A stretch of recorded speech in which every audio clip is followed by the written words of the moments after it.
Hey everybody, Nancy here from American Pet Professionals. Welcome back to our spring season of digging into the pet industry here on LinkedIn, YouTube, and Facebook. So wherever you're watching from, thank you so much for watching. If you're listening to a future podcast episode, thank you so much for listening. So today I am excited to bring you one of our members that was a member for a long time, left the pet industry, and now is back in the pet industry and just rejoined American Pet Professionals. Please welcome Sharon Herrman of Marketing Evolved. Hey, Sharon, welcome to the show. Hi, Nancy. Thank you so much for having me on.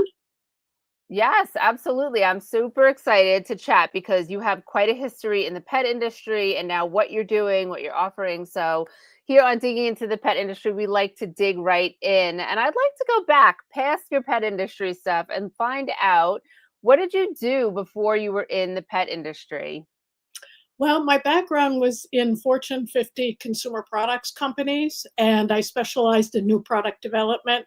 So essentially, I had responsibility for a portfolio of products. The largest portfolio I had was $120 million. And it was really up to me to figure out how to increase the revenue and profitability of the product line, manage the existing products, bring new products on. It was a very exciting type of business for me. I love the creativity. I love the analytical and business aspects, but it's something that I always wanted to continue doing after I left the Fortune 50 environment. Wow, wow. So you had that incredible background. So you already kind of knew product development and sales and all of that. What led you to the pet industry? Well, I was a dog mom. Actually, I was raised a cat person. Mhm. And when I got married, my husband was a dog person. So I sort of, I had my first dog when I first got married, and it was a Newfoundland. Oh, And wow. That's um, a big dog to have. start big. And I just fell in love with big, goofy dogs. Aw. I still had a cat. And then after my Newfoundland Molly, we decided to downsize and we went to Bernese Mountain Dogs. Wasn't much of a downside. Right. I just love the heart, of big dogs. I think Berners are just incredible. And Yeah. I had 3 Bernese Mountain Dogs. Wow. So the burners led you to creating your business Zelda song. Can you tell us a little bit about how that happened? Yes, Zelda was my second Bernese Mountain Dog, and Okay. she was a big girl. She was 120 pounds, Wow. and her personality, she was a princess. I mean, it was. Aw. And when my second husband and I got together, she really had no more use for me because he was such a soft touch. And she really ruled our life here. Unfortunately, when she turned 6, she came down with histiocytosis in her leg, and it damaged the legs, and she was pretty much gone in about 2 months. Oh, that's terrible. I'm sorry to hear that. I had a very, very terrible, terrible time. Losing my prior dogs was one thing. I mean, it was always harder. It never got Yeah. easier. But because I was just so devastated from it, I did a lot of just wondering and thinking and trying to heal myself. And I came across, this was about 2010, a book called One Nation Under Dog. Okay. It was really informative in terms of me understanding that at that time, people did not recognize that pet grief was something that people really suffered from. It's so true. Yep. I know I'm talking about ancient history here because people now understand that. And at the same time, I found myself carrying around her picture everywhere. I actually Mm. turned around. I was on my way to the airport. I had to come back and I changed my purses. I had to come back and get the purse with her that I had her picture in. Oh, And I said, with my background in new product development and market research, a light bulb went on. I said, if I'm suffering from this and I read about it in the book, maybe there are other people who are suffering from it as well. And I just sat down and started to design some ideas about how I could wear her picture to keep it with me and do it fashionably and be able to show other people that, this was Zelda. And, you know, certainly other dog people would sort of get it. Right. Oh yeah, for sure. I don't know if cat people really did, but at the time, dog people did. And by the same token, with my business background, I understood that, one of the big trends in jewelry at that time was Alex and Ani and Pan. Mm, And they had already sort of introduced the concept of telling your story, your personal right. story through your jewelry. And I also knew that jewelry had a very egregious margin. So it sells for so much more than it takes to make it. Mm-hmm. So I knew that that was important because in launching new products, people often misunderstand that the cost of advertising to get it out to the market often exceeds how much you pay to actually create the product, Yep. certainly in the beginning. Yeah. So I sort of put all those things together. I had some contacts in the medical device industry, and they're always, doing new products. So I had a product engineer lined up, and he was able to introduce me to manufacturers up in Providence, Rhode Island.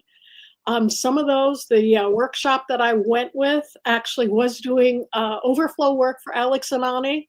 So Oh wow. I sort of always knew what they were up to. um, but I But I mean, at the time, we didn't know, but they were valued at $1.2 billion. Wow. And their annual revenue in the good years was over $350 million. Wow. So unfortunately, a lot of times people look at jewelry and they say, oh, it's a lifestyle thing. Well, so is Martha Stewart. I mean, Yeah. there was serious money being made with this concept, and I just wanted to sort of slice a piece of that for pet people. So explain what Zelda song jewelry was that you had created or show. Yes. I actually have some older pieces. This Okay. is my one of my flagship designs. It's a cuff bracelet, and what I could do is I could put the picture of your pet in the full photo holder, and also engrave their name on the heart. And the bracelet is leather, correct? Yes, it's Yeah. leather, and I actually did have some collars that match this. Oh, right, right. Yep. So you could actually do the bracelets and matching collars. Unfortunately, the collars, it was just a different kind of business, and it Yeah. didn't quite take off like the jewelry could. So I had a lot of different styles. I did, various necklaces, but at the center of all of these designs was the picture of your pet, which started off mostly dogs, being able to include engraving. And then I also had a number of charms like the Alex and Ani charms that you Oh, okay. Right. I forgot about those. Yep. yeah. So it was sort of a complete system. In the beginning, I sort of positioned it as a grief kind of thing, something that you would do to remember the passing of your dog Yeah. or cat. But as time went on, the first couple of years, I found that about a third of my orders were about pets who had passed on. The rest were people who just wanted pictures of their pets. To be able to wear with that. Yeah. And I would get the greatest testimonials about people saying, oh, I love it because I have my cuff bracelet and it just peeks out from my shirt when I'm at work and I hate being there. But I can always see the picture of, my Yeah. who I know is waiting for me at home. Oh. And, that kind of stuff just really, was just really what the brand was about. Yeah. Was And you started in what was it, 2011 with Zelda song? Yeah, I think I did the first manufacturing in 2012. Okay. Okay. So I remember meeting you at the last backer show that was in Atlantic City, and that's how we met. And I had never seen anything like that. I still haven't seen anything like that to this day. So you ran Zelda song from 2011 until you closed in what year? 2019. And what led you to decide to close? Well, there was a lot of different things going on in the digital marketing market, specifically the iOS 14 upgrades, or what they call the upgrade. I built the business based on retargeting, a lot of retargeting, because it was a niche product, and I really needed to find people who would be most receptive to it. And I had a tremendous amount of success doing that through Facebook. And, I should say that I really got started coming out of the Backer Show because in the Company of Dogs, which you may remember is Yeah. a catalog out of the Potpourri Group in Massachusetts, and they specialized on dog-related merchandise. And I was in that catalog for 3 years Oh, and wow. built a customer base that I could then give to Facebook because this was before Facebook advertising, believe it or not. But, I needed that capability for, Facebook to model my audience and then go out and find them. Right. And with the iOS 14 changes, it became very difficult to do that. And so my cost for customer acquisition really, really went up. That's interesting. I also had some issues on the manufacturing side. A lot of businesses were closing in Providence, and then I also had some personal issues as a result of the pandemic that I sort of had to take care of. So Yeah. I was heartbroken to do it because I just love the community that developed around it. It just made me so happy to be in an industry where you're dealing with people who just have a lot of love Yeah. for Yeah. parents. I mean, it's just, you couldn't imagine dealing with a better group of people. It's the truth. We will say it every time. So after you closed and then you did some, work in other areas, when did you decide to start your new business, Marketing and Evolved? Marketing Evolved, is it wrong? Well, I actually went to a company that wanted to launch a golf brand. Okay. Pretty much after Zelda's time because I had the Shopify background. And I'm a product person and I just really enjoy launching new products. So they had tried to launch their own golf brand for about 2 years. And I came and got it out to the market in 22 months. And I got the first sale through Facebook 16 days after that, and then Amazon and so on and so forth. So that took me about 3 years, but I was still in the product business. And, it's just where I think I need to be. After I was able to get them up and running, I got them sent off to the PGA show this year in Orlando so that they could start to build their retail distribution. I said, my work is done here. I'm not really a golf person. Right, right. So I said, I really would like to come back to the pet industry. And it's mostly, not golfing people are very involved with the game. They're very involved with the lifestyle, but it's seasonal, and it's generally people who can, do it, have the time to do it. So Yeah, yeah.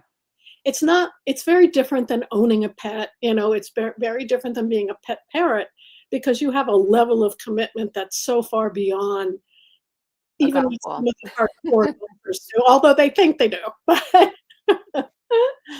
That's so interesting. So what do you now do with Marketing Evolved? What are what services do you offer for, let's say, a new and up and coming pet company? Well, Marketing Evolved, I'm essentially what's called a fractional chief marketing officer. And I know that that's a relatively new term. Okay. It's a different work style. It's somewhat related to being a consultant or a freelance person. But Okay. the difference is a company that wants to get started or has senior management that's actually working in the business and doesn't have anyone to work on the business. Right. They would have a fractional chief marketing officer come in and be that vital link between themselves, between the strategy, between their goals, and the people who are working to make that happen. And because we pivot between the strategic and actually getting things done, which I love to do as well, either with their marketing team or with agencies. And basically where we end up is we end up in companies that are launching new products. Okay. So private equity or VC people, people trying to get funding, they Mhm. need to demonstrate that the product is viable and that it's actually out there and making money, that there is revenue behind it before they can convince people to invest in it. And so my attraction is that there's so much opportunity in the pet industry. There are a lot Yeah. of people stepping out to start their own businesses in the pet industry that I felt I could be a resource and still stay in an industry that I love. And not have to do all the heavy lifting of a product, correct? Right. And I basically, fractionals come in for, say, 10 or 20 hours a week. So they're just paid on that basis. But a fractional chief marketing officer can be very, very expensive. So you don't really want one sitting around. You want somebody who can come in, get the team going, and then sort of like a general contractor, they move on to the next job, but they're Right. still in touch with what's going on. There's feedback loops, there's stand-up meetings every day. Online, and of course, Zoom and all of the online project management systems have made this possible. If somebody is a new pet professional and maybe they have a product, since that's your background, and they can't afford a fractional marketing person and they're doing the marketing on their own, what is one piece of advice that you would give them in terms of their own marketing? Well, I would definitely, as you know, I also do mentoring for SCORE. So if there's a SCORE chapter, they could certainly see if somebody can help mentor them for free. Yeah. Not all SCORE chapters have people with my kind of background. So Right. if that's not available, again, I think the two areas that people really overlook when they're getting a business started is that they have to understand that getting the product out is very expensive. Hmm.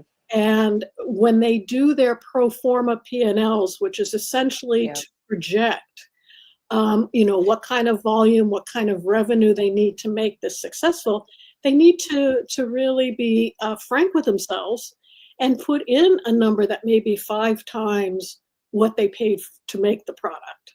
Yeah. And then do your estimates that way. Of course, pro formas are just basically scenarios that you run. What if Right. I charge this price? What if I charge that price? What if I sell 100 units? What if I sell 100,000 units? Yeah. For people starting out, forecasting is very difficult. Right. Because there's minimum order quantities usually with Yeah. with manufacturers. Think about doing a test market in a very small area. What I did, because I sort of knew that this might be an issue, is that I had prototypes made up, and then I went to trade shows, I went to retailers, I went to pet boutiques, I went to big box pet stores, and I let people look at it and see. Yeah. Can You got that valuable feedback. it was extraordinary because I thought it was the coolest thing since sliced bread. Yeah. But, you have to step aside and let Mm. people tell you what they think they're seeing and Yeah. adjust your strategy because they're doing you an incredible favor. I love that. I'm just going to repeat that. You have to step aside and let people tell you what you think you're seeing, right? Because we have our own vision of what our product is, what our service is, and we might be too close to it sometimes. I tell people that a lot. Like, you're too close, you need to have somebody else look at it or take the reins or help you with those things because, like you said, your product was the best thing since sliced bread. Most people feel that about all their products, right? So you really have to have that feedback. And I know you mentioned SCORE. If somebody's watching that doesn't know what SCORE is, maybe you can explain that because I don't think everybody knows what SCORE is. Well, SCORE is an arm of the Small Business Administration, and it was founded back in 1964. Yep. And it was originally, the concept was that retired business executives would mentor and coach other people with live businesses, Okay. coach them to start businesses or grow businesses. It's somewhat changed in that people aren't really retired anymore, for one thing. Right. It's a lot more fluid, but you can still access the expertise of people who have done this before. And your role at SCORE, are you a volunteer? Is that how it works for somebody Yeah. that wants to be SCORE? Okay. Yes, I'm a volunteer, and I counsel a range of businesses, but I tend to really love the Shopify and product. Mm-hmm. Uh, Yeah. the one thing about Shopify and about e-commerce, I have to say, is people think it's easy. Right. They think It's it's not. easy, and they think it's free, and Yeah. it is neither of them. Yep. It's not rocket science to get a Shopify site up, but it takes work, and you need to know what you're doing. Um, Also, people get into the whole social media kind of thing, and it's great that you have followers, but the challenge is how you convert those Yeah. followers into customers. There's a whole process for doing that. So, I mean, I would have to say that those are the two things that I run up against most of the time when I'm talking Hmm. to people who want to start an e-commerce business. Gee, I should be on TikTok, and it's like, please no. There are some products that belong on TikTok, and there are some that don't. Right. Again, you have to understand your marketing. You have to understand who you're trying to reach.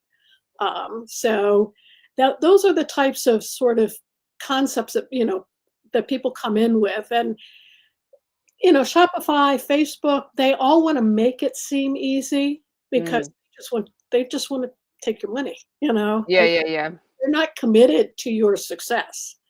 So it's not something that you should just sort of decide one Yeah. day you want to do. You are committed to your success. That's what people have to remember also, right? Right. Okay, I have a question for you. Since you stepped away, not been that many years, but enough years from the pet industry, and you're now back in it, what area of the industry really intrigues you now that you're back in it? Well, I mean, the thing that surprised me so much was the whole cats. Hmm.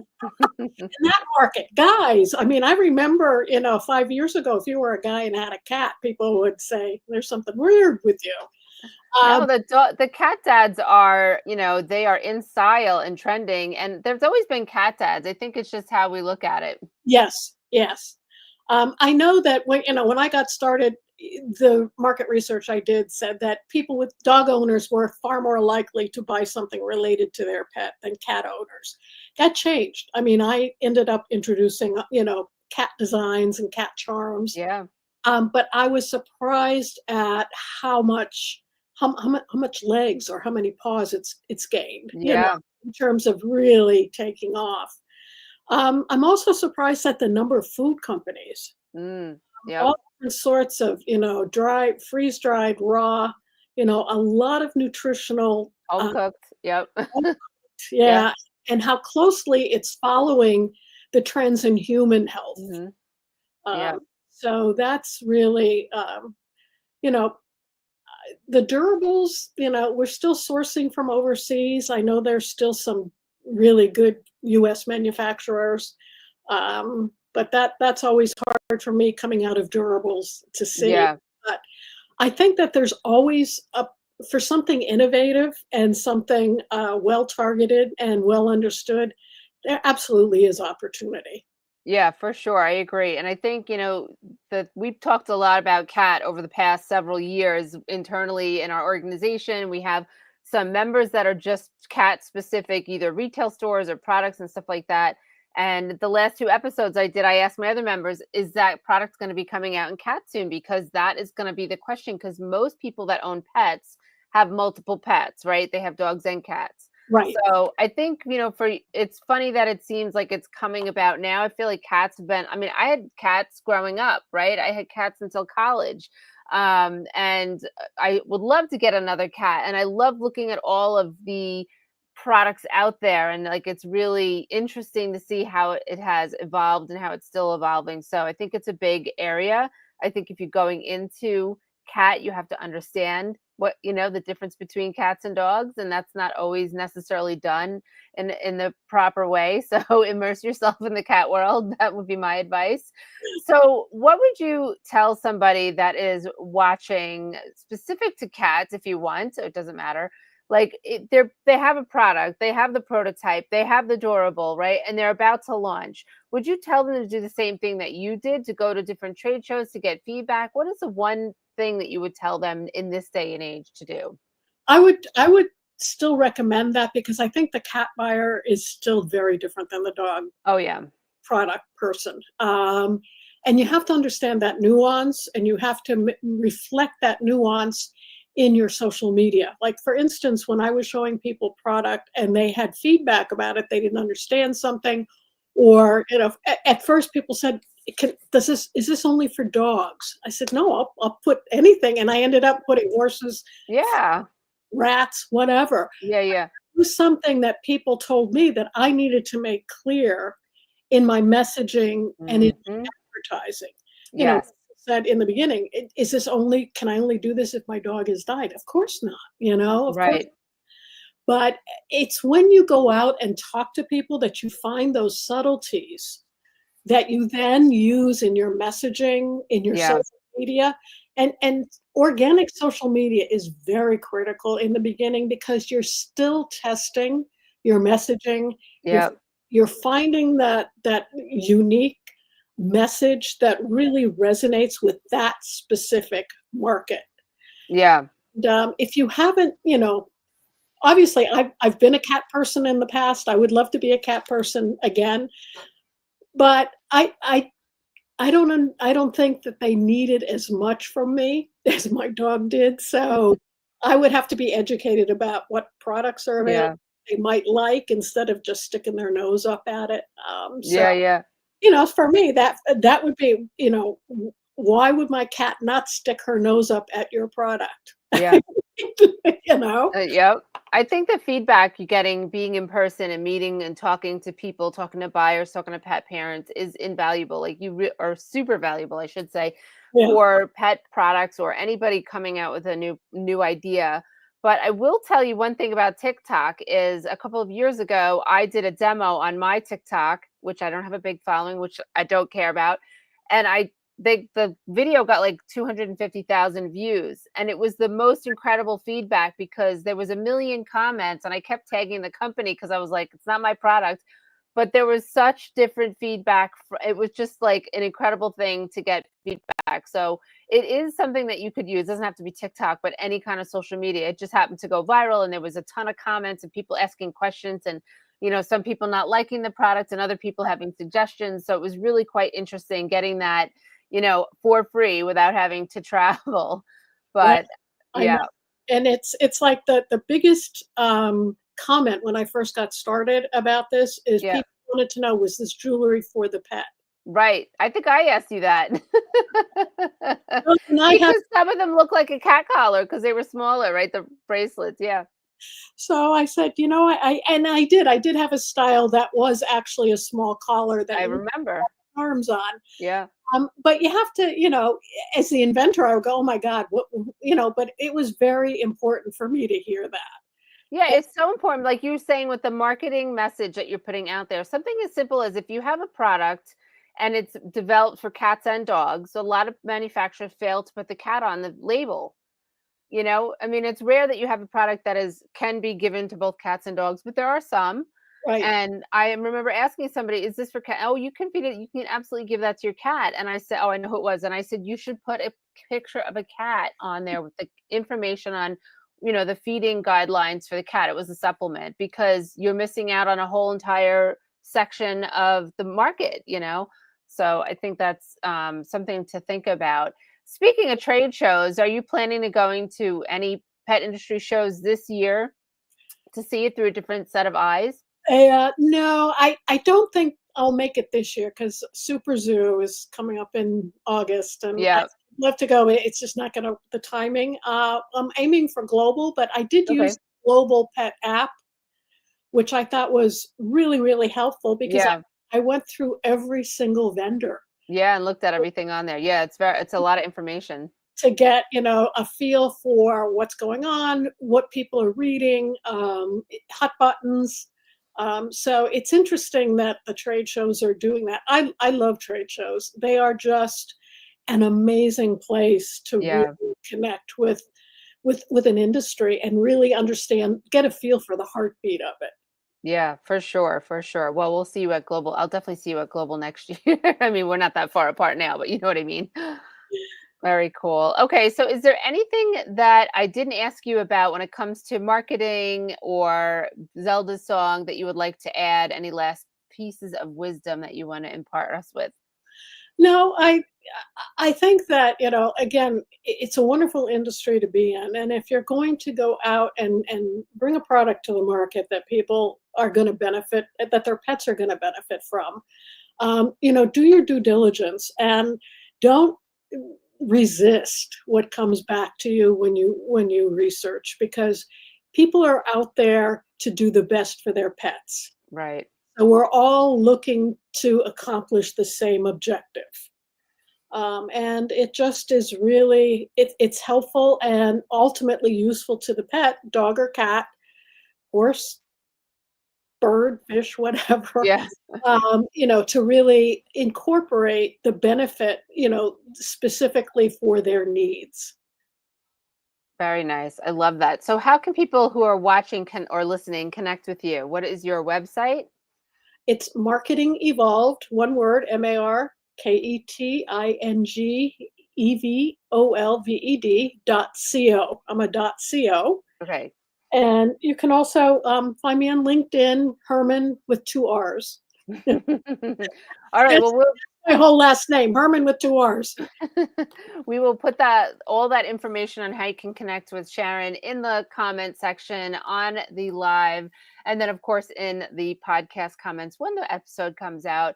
Sharon, thank you so much for being here and explaining what you do now. It's so good to have you back in the industry. And I know a lot of people leave the industry and then they come back because they just can't resist, right? Thank you So for having me. yeah, no, of course. I'm so happy to have you on today. And again, you guys connect with Sharon if you have any marketing questions. She is a wealth of information and will definitely help steer you in the right direction. I hope you all have a great rest of your Tuesday. Take care, everybody. Bye.